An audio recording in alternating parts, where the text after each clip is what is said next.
The champagne flute shattered against the marble floor of Julian Blackwood's penthouse office, crystal fragments catching the Manhattan skyline's golden hour light.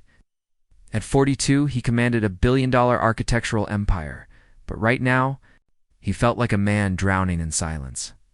"Mr. Blackwood." His assistant's voice crackled through the intercom. "Your friend Silas is here." Julian's shoulders sagged with relief. Silas Martinez had been his anchor since Columbia Architecture School, the only person who could read between the lines of his carefully constructed facade. Today, Julian needed that more than ever. "Send him in." Silas entered with 2 steaming coffee cups and immediately surveyed the broken glass. "Elena's anniversary again? 3 years today?" Julian's voice cracked on the words.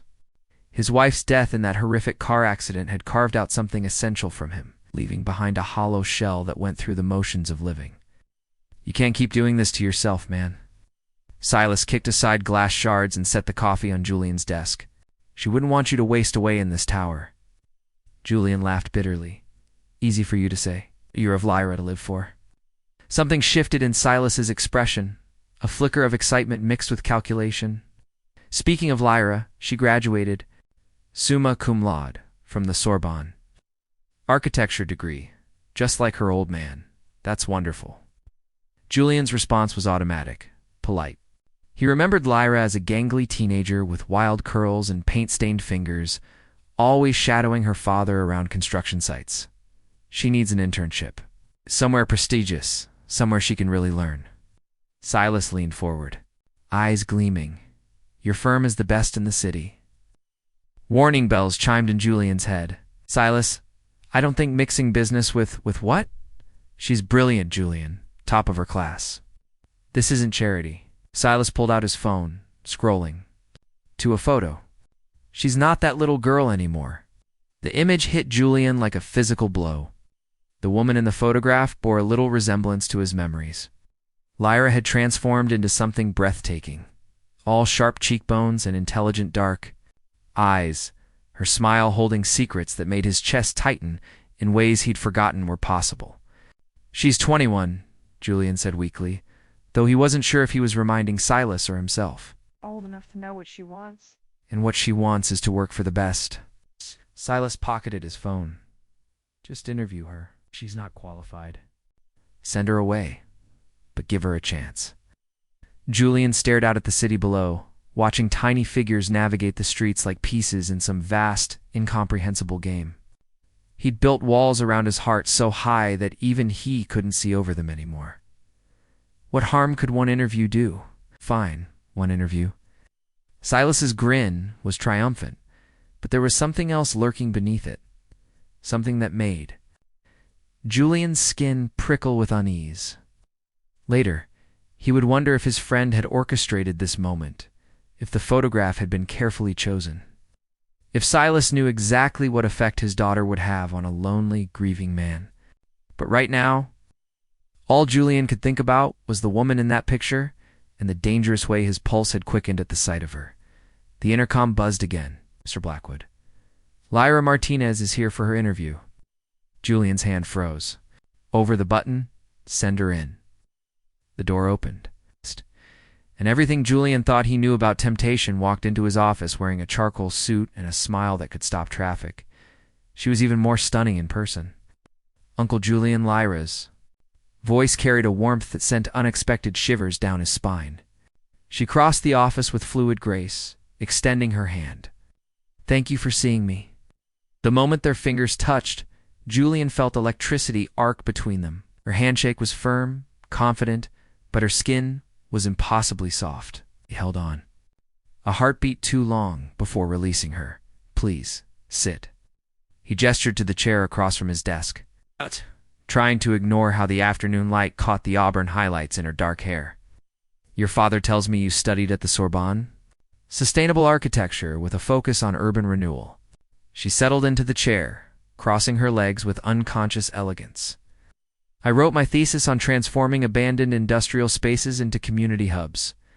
Julian found himself leaning forward, genuinely interested despite his inner turmoil. That's ambitious. Most graduates focus on theoretical work. Theory without application is just expensive daydreaming. Her eyes sparked with passion. Architecture should serve people, not egos. The barb hit its mark. Julian's recent projects had been monuments to wealth, glass towers that scraped the sky but ignored the streets below. And had he stopped caring about purpose? Show me. Pushed a drafting pad across the desk. Without hesitation, Lyra began sketching. Her hands moved with practiced confidence, creating flowing lines that transformed into buildings that seemed to breathe. She talked as she drew, describing how natural light could reduce depression, how community spaces could heal social fractures, how beauty could be democratic.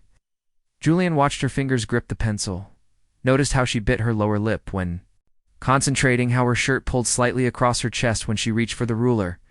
He forced his gaze back to her work, but the damage was done. Heat pooled in his stomach, desire he'd thought buried with Eleanor stirring to dangerous life. This is remarkable. His voice came out rougher than intended.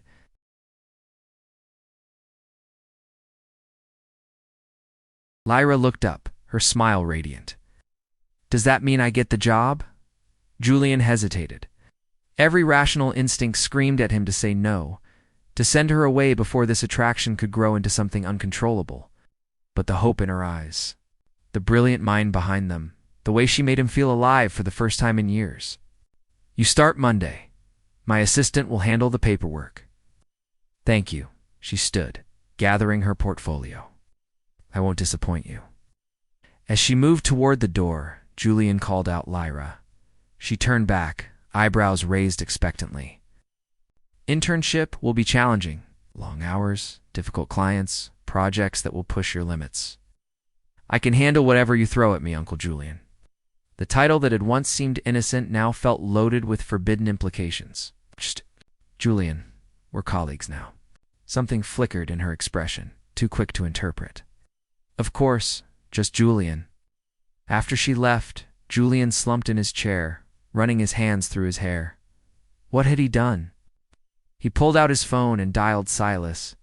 She got the job, didn't she? Silas sounded smugly satisfied.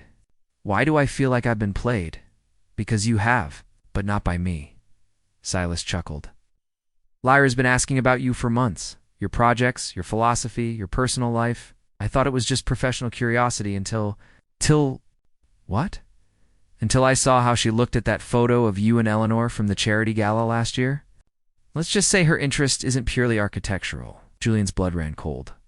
Silas, she's your daughter. She's also a grown woman who knows what she wants. Question is, what do you want, Julian? To stay buried in grief forever? Or to remember what it feels like to be alive? The line went dead, leaving Julian alone with his racing thoughts. Outside, the city lights began to twinkle like stars. Somewhere out there, Lyra Martinez was probably celebrating her new job, unaware that she'd just set in motion events that would change everything. Julian walked to his window, pressing his palm against the cool glass. Eleanor's ghost had kept him company for 3 years, but tonight, for the first time, he felt her presence fading, replaced by the memory of dark eyes and a smile that promised both salvation and damnation. Monday couldn't come fast enough. That terrified him most of all. 3 weeks into her internship, Lyra had turned Julian's carefully ordered world upside down. She arrived early, stayed late, and challenged every decision with the kind of passionate intensity that reminded him why he'd fallen in love with architecture in the first place. The Henderson project is wrong. She stood in his office doorway at 9 p.m., portfolio clutched against her chest like armor.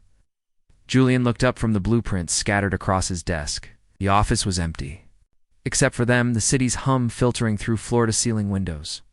Wrong how? It's a monument to ego disguised as public housing. She stepped inside, closing the door behind her.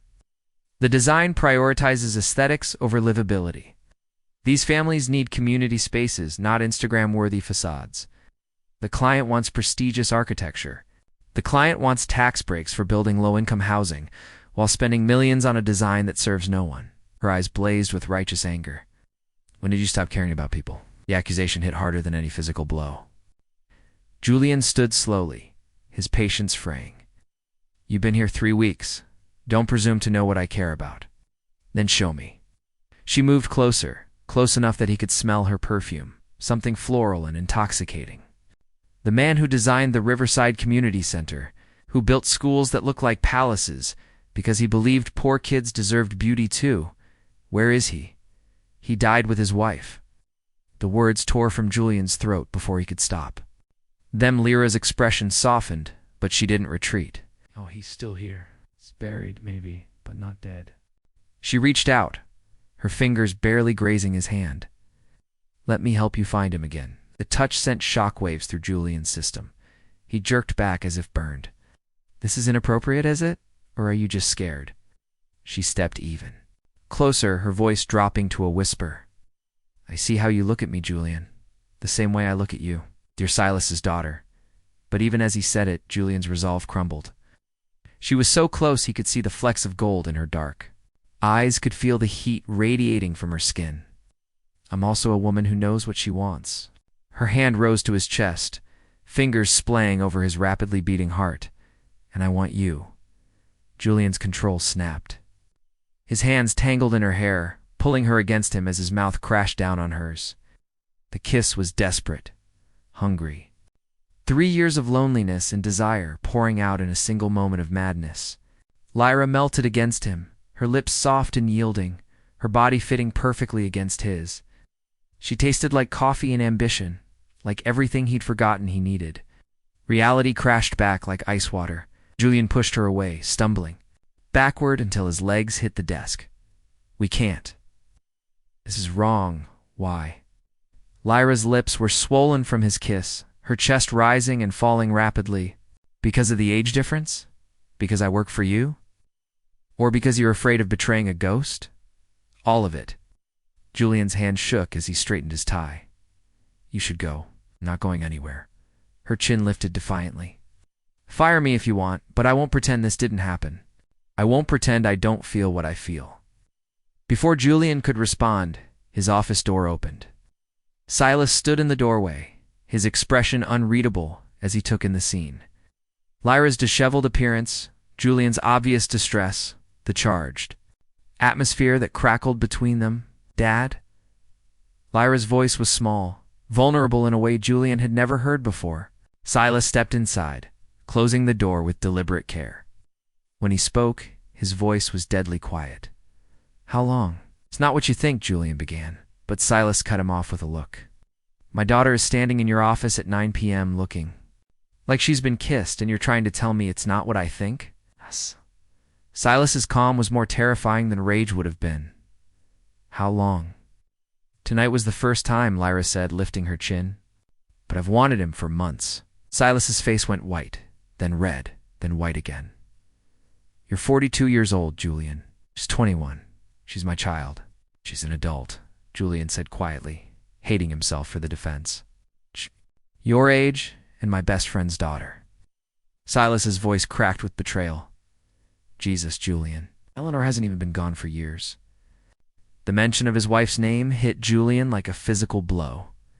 Guilt crashed over him in nauseating waves. What had he done? What had he been thinking? Get your things, Lyra. Silas's tone brooked. No argument. You're coming home. I won't. Lyra's eyes filled with tears, but her voice remained steady. I'm not a child anymore, Dad. You can't control who I love. Love? Silas laughed bitterly. You think this is love? This is a middle-aged man having a crisis, and you're the convenient distraction? Julian flinched at the accuracy of the barb. Even as part of him knew it wasn't entirely true, what he felt for Lyra went beyond simple attraction, beyond mere convenience. But how could he explain that to a father protecting his daughter? You're fired, Julian said quietly, the words tasting like ash. Clean out your desk and go. Lyra stared at him, her face crumpling. Julian, please, go. He couldn't look at her, couldn't bear to see the pain he'd caused. Both of you, just go.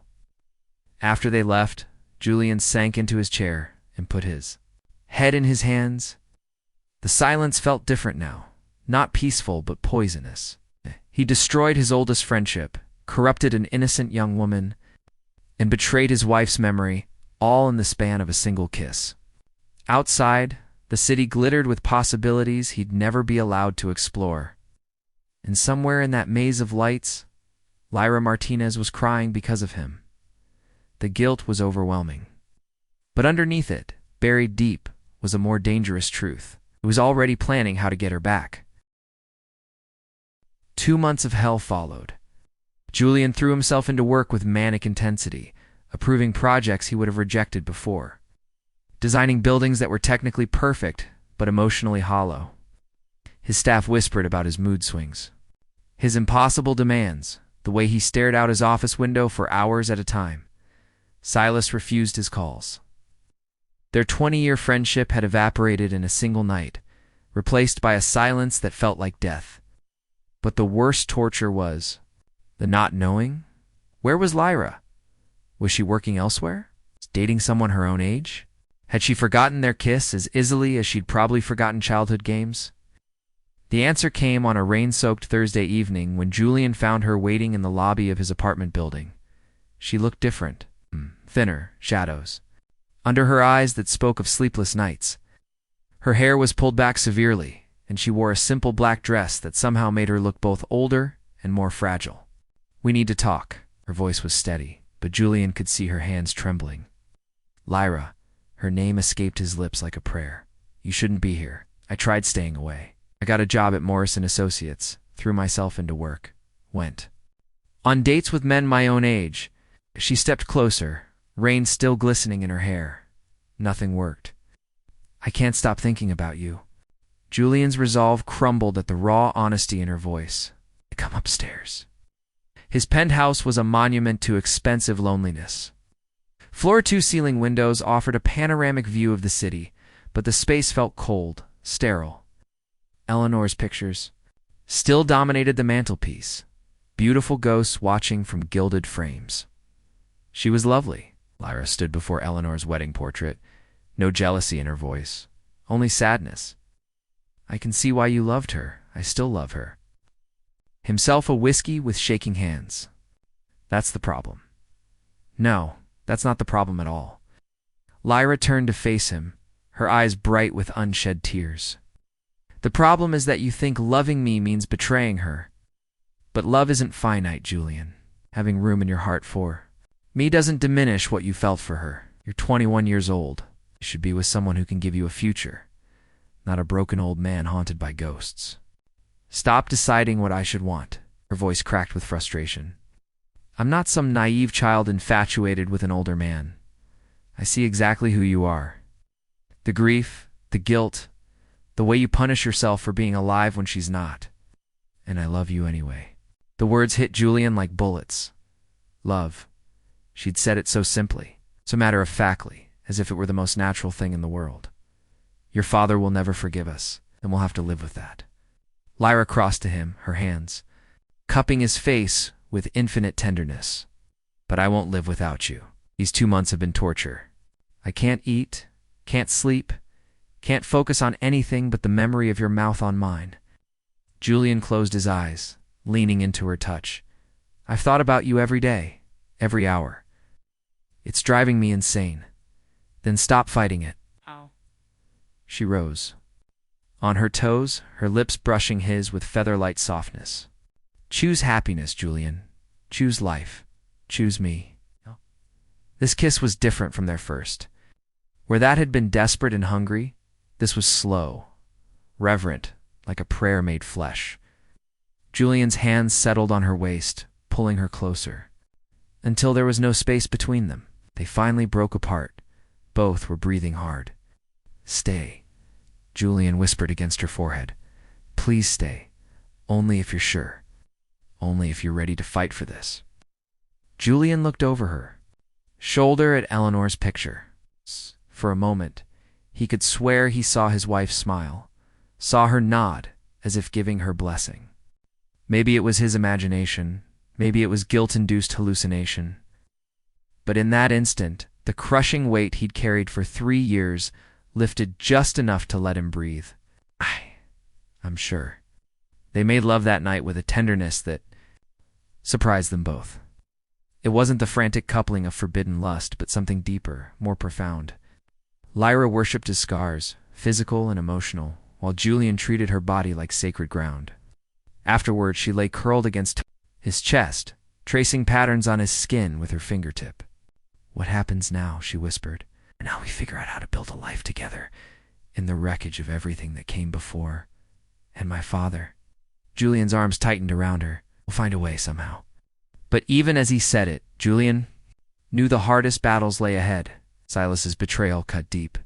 The 21-year age gap would draw whispers and stares. Eleanor's ghost still haunted the corners of his heart. Yet for the first time in years, Julian felt hope stirring in his chest. Lyra had awakened something in him that he'd thought dead and buried. Maybe love really wasn't finite. Maybe there was room in his damaged heart for both his past and his future. Outside, the rain continued to fall, washing the city clean. And in the safety of Julian's arms, Lyra finally allowed herself to believe that love could conquer even the most impossible odds. They had no idea that tomorrow would bring a crisis that would test that belief to its very limits. The confrontation came 3 weeks later in Julian's office, but this time Silas wasn't alone. He brought a lawyer, a stack of photographs, and 20 years of accumulated rage. "You sick bastard." Silas slammed the photos across Julian's desk. They showed Julian and Lyra leaving his apartment building, sharing dinner at intimate restaurants, walking hand in hand through Central Park. "I hired a private investigator. I have documentation of your relationship with my daughter going back months." Julian's blood ran cold.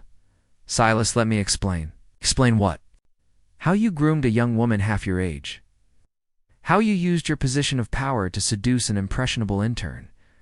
The lawyer beside Silas leaned forward, his smile predatory. "My client is prepared to file a civil suit for sexual harassment and abuse of power. The publicity alone will destroy your firm." "That's not what happened." Julian stood slowly, his hands clenched into fists. "I love her. You love controlling her, just like you controlled Eleanor." Silas's voice dripped venom. "What did you tell Lyra? How jealous you were? How you isolated Eleanor from her friends, monitored her phone calls, made her dependent on you for everything?" The accusations hit like physical blows. Yes, Julian had been possessive of Eleanor, but not in the toxic way Silas described. Had he? The seeds of doubt began to sprout in his mind, nourished by 3 years of guilt and self-recrimination. "Never hurt Eleanor. You suffocated her. She told me so herself, right before she died. Said she was planning to leave you, that she couldn't breathe anymore." Silas's eyes glittered with malicious satisfaction. "The car accident saved you from a very public divorce." The words shattered something fundamental in Julian's chest. Eleanor had wanted to leave him. All these years he'd mourned a marriage that had already been dying. "You're lying?" "Ask yourself why she was driving alone that night, Julian. Where was she going with 2 suitcases in the trunk?" Julian sank into his chair, the weight of revelation crushing him. The perfect marriage he'd idealized, the love he'd used to justify his isolation, it had all been a beautiful lie. "Dad!" "Stop." Lyra's voice cut through the toxic atmosphere like a blade. She stood in the doorway, her face pale but determined. "Just stop, Lyra. Go home." Silas didn't turn around. "This doesn't concern you. A conversation about my life doesn't concern me." She stepped into the office, her gaze moving between Julian and her father. "I heard everything. The threats, the accusations, the lies about Eleanor. They're not lies." "Yes, they are." Lyra moved to Julian's side, her hand settling protectively on his shoulder. "I spoke to Eleanor's sister last week. Eleanor wasn't leaving Julian. She was surprising him with a weekend away to work on their marriage. The suitcases were full of lingerie and champagne." Silas's face went white. "That's impossible. You've let your jealousy poison your memory, Dad. You were in love with Eleanor yourself, weren't you? That's what this is really about. Can't stand that Julian had what you wanted, and now you can't stand that he's found love again." The truth hung in the air like a toxic cloud. Julian stared at his oldest friend, seeing him clearly for the first time. The subtle undermining, the constant criticism of Julian's marriage, the way Silas had always been there to comfort Eleanor when they fought. "Get out." Julian's voice was quiet but deadly. "Both of you, get out of my office." A lawyer started to protest, but Silas held up a hand. "This isn't over, Julian. I'll destroy you before I let you ruin my daughter's life. The only person ruining lives here is you." Lyra's voice trembled with rage and heartbreak. "You're not my father anymore, not unless you can learn to respect my choices." After they left, Julian and Lyra stood in the wreckage of their respective relationships with Silas, holding each other as if they were the last two people on earth. "I'm sorry," Julian whispered into her hair. "I'm so sorry you had to choose." "I'm not." Lyra pulled back to meet his eyes. "I choose you, Julian. Every day, every moment, I choose you." 6 months later, they stood on the deck of Julian's country house in the Hudson Valley, watching the sunset paint the mountains gold. Lyra wore a simple white dress, Eleanor's grandmother's, ring gleaming on her finger. The ceremony had been small, intimate, just a handful of friends who understood that love didn't follow conventional rules. Silas hadn't come. The absence was a constant ache in both their hearts, but they'd built their happiness on firmer ground than his approval. "Any regrets?" Julian asked, his arms encircling his wife from behind. "Only one." Lyra leaned back, against his chest, her hand covering his. "I wish we'd found each other sooner." Julian thought about the long journey that had brought them here. The grief, the guilt, the seemingly impossible obstacles they'd overcome. Maybe they'd needed every moment of struggle to appreciate what they'd found. Found each other exactly when we were supposed to, he said, pressing a kiss to her temple. Perfect timing isn't about the calendar. It's about being ready to love and be loved. Lyra turned in his arms, her face radiant with joy. "I love you, Julian Blackwood. I love you too, Mrs. Blackwood." As they kissed, the last light of day faded into velvet darkness, and stars began to appear one by one. In the distance, a phone rang, but neither of them moved to answer it. Whatever the world wanted could wait. They had forever to figure out the rest. Do you like this video if the story touched your heart? Subscribe for more emotional tales, and share with someone who believes in the power of true love, and let us know in the comments. We love connecting with our global community of romance lovers.